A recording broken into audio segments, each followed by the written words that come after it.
15th episode के starting में हम किम दोहा को सोली के साथ एक हॉस्पिटल में देखते हैं। वहाँ पर सोली बेहोश थी। अब जैसे ही सोली को होश आता है वो दोहा से डुकचन के बारे में पूछती है। दोहा कहता है कि तुम मुझे छोड़ो, पहले अपना बताओ, तुम सही हो या फिर नहीं। वो कहती है कि मैं तो सही हूँ, तुम ये बताओ कि डुकचन कहाँ पर है। दोहा उसे बताता है कि डुकचन की सर्जरी हो रही है और उसे ऑपरेशन थिएटर में ले जाया गया है। वहीं पर लीकेंग भी खड़ा हुआ था, जो ये सुनकर काफ़ी रिलीफ महसूस करता है कि सोली अब सही सलामत है। वहाँ पर अब डॉक्टर आता है और कहने लगा था कि सोली के बेहोश होने का रीज़न वो ब्लास्ट था, वो शॉक हो गई थी इसलिए बेहोश हो गई थी। सोली अब कहती है कि हाँ मैं अब ठीक हूँ। डॉक्टर कहते हैं कि अगर आप ठीक हो तो आप घर जा सकते हो। अब वहाँ पर लीकेंग आता है जो सोली से उसकी तबीयत के बारे में पूछता है और उन्हें ये भी बताता है कि डुकचन की सर्जरीज में भी टाइम लगेगा, मैं एविडेंस को फोरेंसिक डिपार्टमेंट में भेज देता हूँ। इतना कहते ही वो वहाँ से चला गया था। अब दोहा और सोली भी वहाँ से बाहर आ जाते हैं, जहाँ पर सोली दोहा से पूछ रही थी कि क्या तुम डर गए थे। दोहा कहता है कि हाँ बिल्कुल। सोली कहती है कि मैं अपने लिए नहीं पूछ रही हूँ, मैं डुकचन के लिए पूछ रही हूँ, और जब उसे होश आएगा तो तुम उससे क्या जवाब मांगोगे।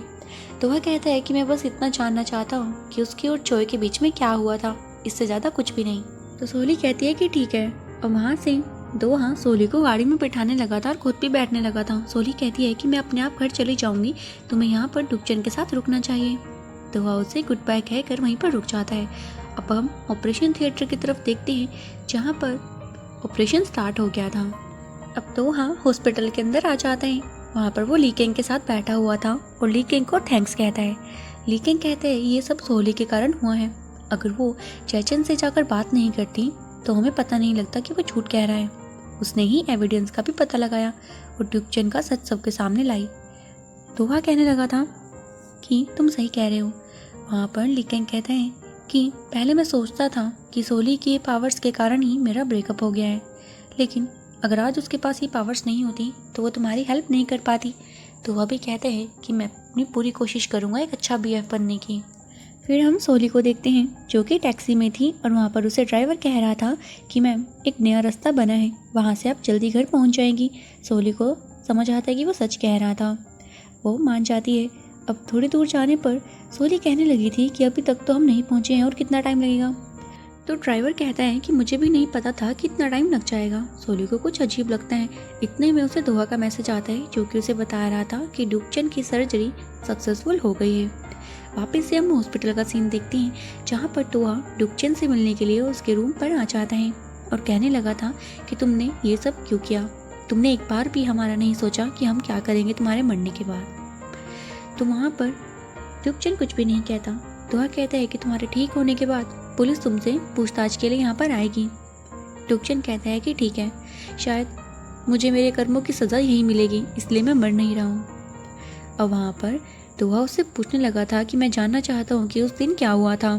तो डुकचन उसे बताता है और यहाँ से सीन शिफ्ट करते हैं फ्लैशबैक की तरफ। और डुकचन दोहा को बताता है कि उस दिन जब मैं सोकर मैच देख रहा था तो तुम वहाँ पर नहीं आए थे और मेरे कॉल मैसेज का भी रिप्लाई नहीं कर रहे थे, तो मैंने सोचा कि मैं खुद ही बीच पर जाकर देख लूँ।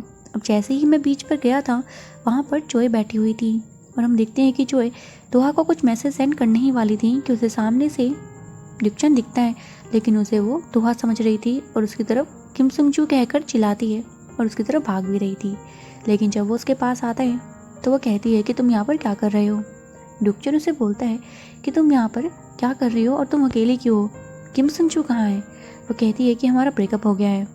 और वहाँ पर वो उसके हाथ पर लगा हुआ कट देख लेता है और कहता है कि तुमने फिर से कोई सीन क्रिएट कर लिया, तुम कब तक ये ड्रामा करती रहोगी और कब तक किम सुंगजू को ऐसे तंग करोगी, ये सब बंद क्यों नहीं कर देती। जिस पर चोय कहती है कि तुम ये सब कब बंद करोगे। डुकचन को कुछ समझ नहीं आता। चोय कहती है कि क्या तुम मुझे पागल समझते हो, मुझे दिखता नहीं है कि तुम किम सुंगजू के लिए फील करते हो।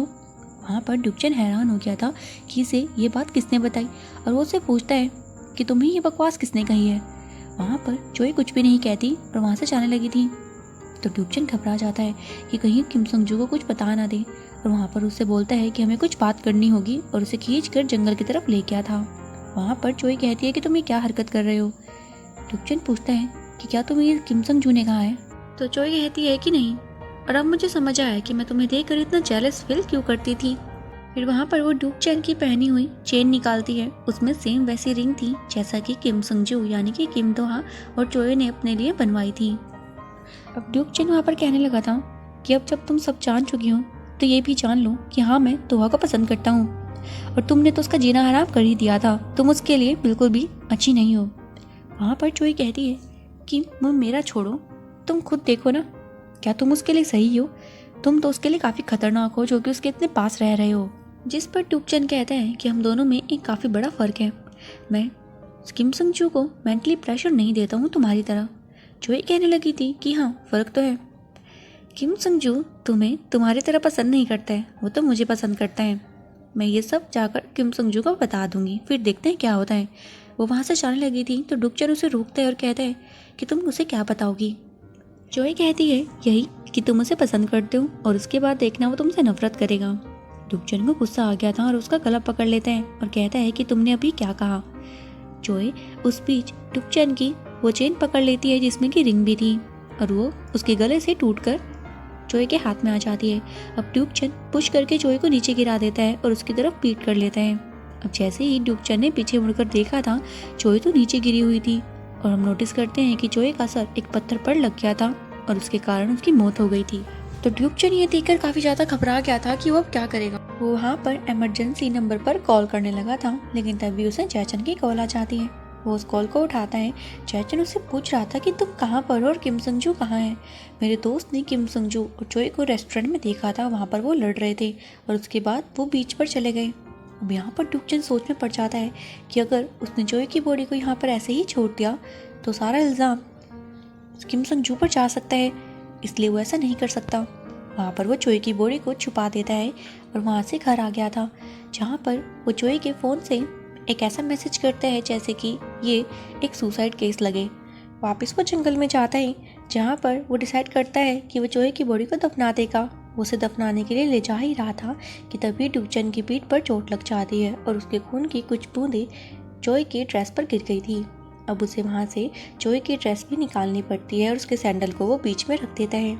इसके बाद ड्यूक चेन घर आ जाता है और वहाँ पर वो काफ़ी ज़्यादा डरा हुआ था क्योंकि उसने ये इंटेंशनली नहीं किया था, ये हम भी जानते हैं। अब वहाँ पर ड्यूक चेन नोटिस करता है कि उसकी गले वाली चेन उसके पास नहीं है और नेक्स्ट डे मॉर्निंग जाकर वहाँ पर अपनी चेन को ढूंढने लगता है। वो चेन तो ढूंढ लेता है लेकिन उसमें रिंग नहीं होती। काफ़ी टाइम तक ढूंढने के बाद भी उसे वो रिंग नहीं मिलती। इसके बाद हम देखते हैं कि ड्यूक चेन चोई के कपड़ों को लेकर खड़ा हुआ था। वो उसे जलाने ही वाला था लेकिन उसका मन नहीं मानता और वो उन कपड़ों को सेव करके रख लेता है। वहाँ पर उसके पास एक रिंग थी जो कि ड्यूक चेन की तो नहीं थी, वो चोई की रिंग थी। वो वहाँ पर उन रिंग को भी अपने पास रख लेता है। अब हमें उस दिन का सीन दिखाया जाता है जहाँ पर चोई की बॉडी के पास से एक रिंग मिली थी जो कि ड्यूक चेन की ही थी। ड्यूक चेन जब ये न्यूज़ देखते हैं वो काफ़ी घबरा गया था कि अब उसे कोई नहीं बचा सकता। तो वहाँ पर ड्यूक चेन डर जाता है और जैचन को सारी बात बता देता है और कहने लगा था कि तुम मेरी जगह अपने आप को अरेस्ट करा लेना, मैं तुम्हें जल्दी ही छुड़ा लूँगा। जैचन मान तो जाता है लेकिन उससे पूछ रहा था कि तुमने चोई को क्यों मारा, क्या तुम भी उसे पसंद करते थे। जिस पर ड्यूक चेन थोड़ा रुकता है और कहता है कि हाँ, तुम सही कह रहे हो। अब यहाँ से सीन प्रेजेंट में शिफ्ट होता है जहाँ पर ड्यूक चेन को कहता है कि मैंने किसी को भी पता नहीं लगने दिया कि मैं तुम्हारे को लेकर फील करता हूँ, मुझे माफ़ कर देना। तो वह कहता है कि तुम्हारी इस गलती से काफ़ी लोग हर्ट हुए हैं, ये चीज़ें एक माफ़ी से ख़त्म नहीं हो जाएगी। जिस पर ड्यूक चेन रोते हुए कहता है कि हाँ, तुम सही कह रहे हो। वहाँ पर ड्यूक चेन टूट चुका था पूरी तरह से। तो वह कहता है कि मैं जानता हूँ ये तुम्हारे लिए भी आसान नहीं होगा। तब ड्यूक चेन को थोड़ा अच्छा लगता है कि दोहा उसको समझ रहा है। वहाँ से दोहा बाय कह के जाने लगा था। ड्यूक चेन उसे रोककर कहता है कि तुम अपना ध्यान रखना और दोहा वहाँ से बाहर आ जाता है जहाँ पर लीकिंग भारी खड़ा हुआ था। दोहा लीकिंग को थैंक्स करता है कि तुमने मुझे उससे बात करने के लिए टाइम दिया। तो ली कैंग अब ड्यूक चेन के रूम में चला जाता है और दोहा वहाँ से अपनी ज़िंदगी की नई शुरुआत करने के लिए निकल गया था। और इसी के साथ हम इस पार्ट को ख़त्म करते हैं। सो फ्रेंड्स, अगर आपको मेरी वीडियोस अच्छी लग रही हैं तो मेरे चैनल को सब्सक्राइब करना मत भूलिएगा। मिलते हैं इसके नेक्स्ट पार्ट के साथ। Till then take care, good bye.